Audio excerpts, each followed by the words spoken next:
एक बार कुछ बंदरों को एक बड़े से पिंजरे में डाला गया और वहां पर एक सीढ़ी लगाई गई। सीढ़ी के ऊपरी भाग पर कुछ केले लटका दिए गए। उन केलों को खाने के लिए एक बंदर सीढ़ी के पास पहुंचा। जैसे ही वह बंदर सीढ़ी पर चढ़ने लगा, उस पर बहुत सारा ठंडा पानी गिरा दिया गया और उसके साथ बाकी बंदरों पर भी पानी गिरा दिया गया। पानी डालने पर वह बंदर भागकर एक कोने में चला गया।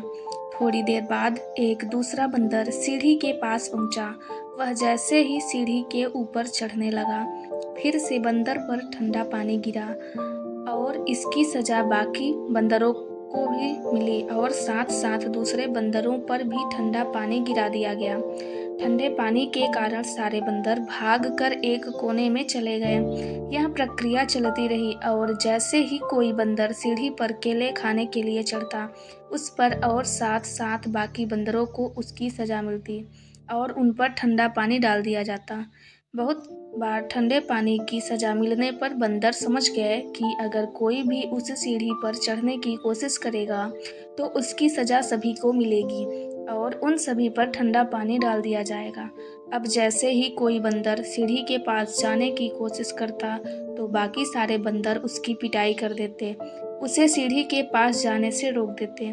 थोड़ी देर बाद उस बड़े से पिंजरे में से एक बंदर को निकाल दिया गया और उसकी जगह एक नए बंदर को डाला गया। नए बंदर की नज़र केलों पर पड़ी।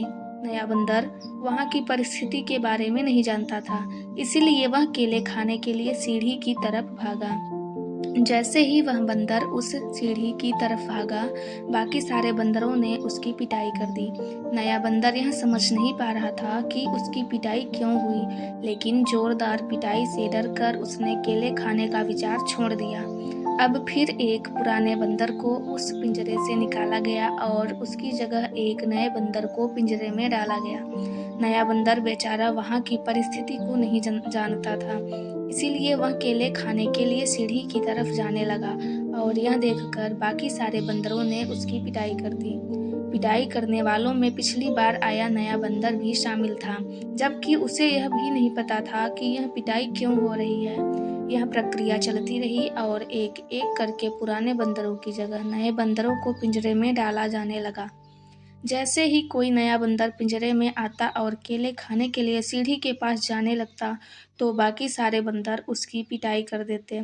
अब पिंजरे में सारे नए बंदर थे, जिनके ऊपर एक बार भी ठंडा पानी नहीं डाला गया था। उनमें से किसी को यह नहीं पता था कि केले खाने के लिए सीढ़ी के पास जाने वाले की पिटाई क्यों होती है, लेकिन उन सब की एक एक बार पिटाई हो चुकी थी।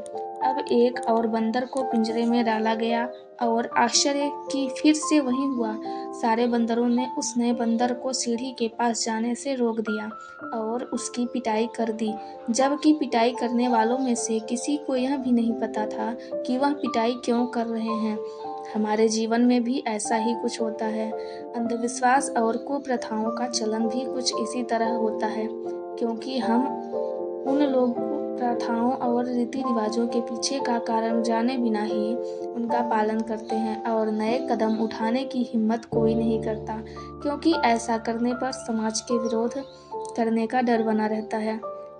कोई भी कुछ नया करने की सोचता है तो उसे कहीं न कहीं लोगों के विरोध का सामना करना ही पड़ता है। भारत की जनसंख्या 121 करोड़ से ऊपर है, लेकिन भारत खेलों में बहुत पीछे है, क्योंकि ज़्यादातर अभिभावक अपने बच्चों को खेल के क्षेत्र में जाने से रोकते हैं, क्योंकि बाकी सारा समाज भी ऐसा ही कर रहा है। उन्हें असफलता का डर लगा रहता है। संभावनाएं बहुत हैं, लेकिन हम उन्हें देख नहीं पाते, क्योंकि हम भीड़ चाल में चलते हैं। ये हमारी मानसिकता ही है जो हमें पीछे धकेल रही है।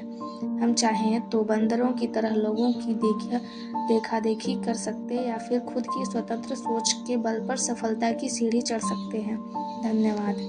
तो दोस्तों, अगर कहानी पसंद आए तो एक लाइक करें। मिलते हैं नेक्स्ट वीडियो में। राधे राधे।